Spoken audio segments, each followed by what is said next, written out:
परिस्त्री गमनम तथा, ये बहुत बड़ा पाप है। इसमें भागवत में आता है नरकों के वर्णन में कि जो स्त्री या पुरुष एक दूसरे को धर्म के विरुद्ध, जैसे जब तक ब्याह नहीं हुआ तब तक बच्चा या बच्ची को ब्रह्मचर्य रहना चाहिए। ये बड़े आनंद की बात होगी, आप रख के तो देखो। अगर आप ब्याह तक ब्रह्मचर्य रहे तो आपकी गृहस्थी ऐसी फली फूलेगी, आनंदमय होगी, देख लेना। अब जैसे गेहूं गलेथ में हो, गलेथ माने होता है कि बाली निकल रही है, फूल उसमें छोटे छोटे आ रहे हैं, अब उस फसल को काट लो, कुछ नहीं मिलेगा। महीना 2 महीना रुको, उसको दाना पड़ने दो, परिपक्व होने दो, फिर अन्न राशि लग जाएगी। ऐसे ही ये ब्रह्मचर्य है। जो बाल्यावस्था से यौवन अवस्था तक अपने ब्रह्मचर्य का नाश करते रहते हैं, वो गृहस्थी लायक ही नहीं रह जाते। मतलब वो बात नहीं होती जो जीवन में होना चाहिए, गृहस्थ धर्म के लिए अनिवार्य। तो जो बच्चा और बच्ची ब्याह नहीं हुआ तब तक ब्रह्मचर्य का पालन करे, और जब ब्याह हो जाए तो पहले तो ये था कि नाऊ चले जाते थे, गांव के नाऊ ठाकुर, वो ब्याह तय कराते थे। ना बच्चा देखता था ना बच्ची देखती थी। कितना निष्ठा, कितनी श्रद्धा। पाणी ग्रहण के समय भले वो देख ले कि फोटो वाला जमाना ही नहीं था, कभी किसी को जाना हो तो अपने लोगों में, शहर जाकर के वो पर्दा वर्दा लगाए होते थे, बैठ जाओ, वो जैसे कहीं जरूरत पड़ी उस समय। ऐसे मोबाइल ही नहीं था पहले की बात। कितनी श्रद्धा, विश्वास। कैसा है, रंग गोरा काला, स्वभाव, कोई मतलब नहीं।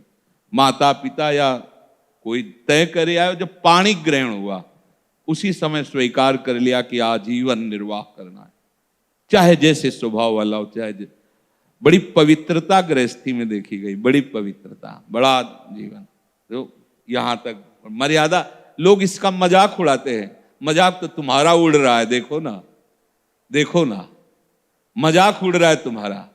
तुम्हारी क्या स्थिति है, क्या स्थिति है, अपने आप देखो तो आप खुद अपना मजाक करने लगोगे कि हमने अपना जीवन मजाक बना दिया। धर्म में सामर्थ्य होती है, धर्म में बहुत बड़ी ताकत होती है। ये जो बच्चे खिलवाड़ करते हैं या जो लोग खिलवाड़ करते हैं जानते नहीं।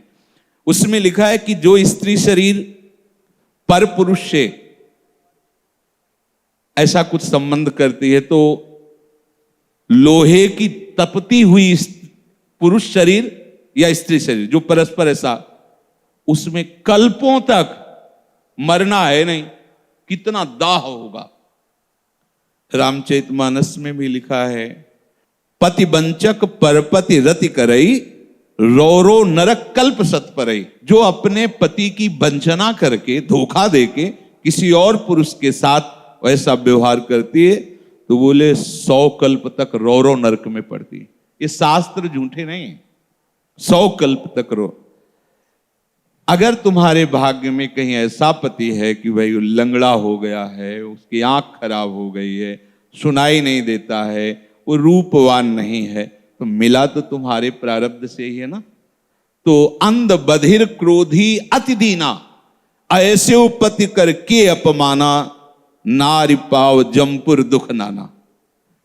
मान लो रूपवान नहीं है, अंधा बहरा, कैसा भी भगवान की विधान से वैसा, उसे भगवान मान करके मानो, आराधना पद्धति से चलो।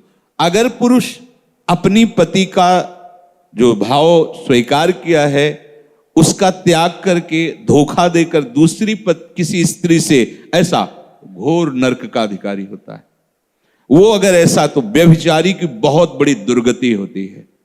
तो ऐसा कोई न समझे कि हम परिस्त्री गमन करके गोपाल शास्त्र नाम कर लेंगे तो पाप से बच जाएंगे। बकाया सामर्थ्य इतनी है कि अगर आप आज तक गलती हुई ऐसी और आज से स्वीकार करो कि अबलो नशानी अबना नसियो, और आप भगवान नाम कीर्तन करो, गोपाल शास्त्र नाम कीर्तन करो, तो निष्पाप हो जाओगे। वो पाप आपको भोगना नहीं पड़े। पर अगर आगे फिर कर दिया तो पीछे का ब्याज सहित जुड़ जाएगा। ये उन्हीं के लिए है, अबलो नशानी, चाहे जितना बड़ा पाप हो गया।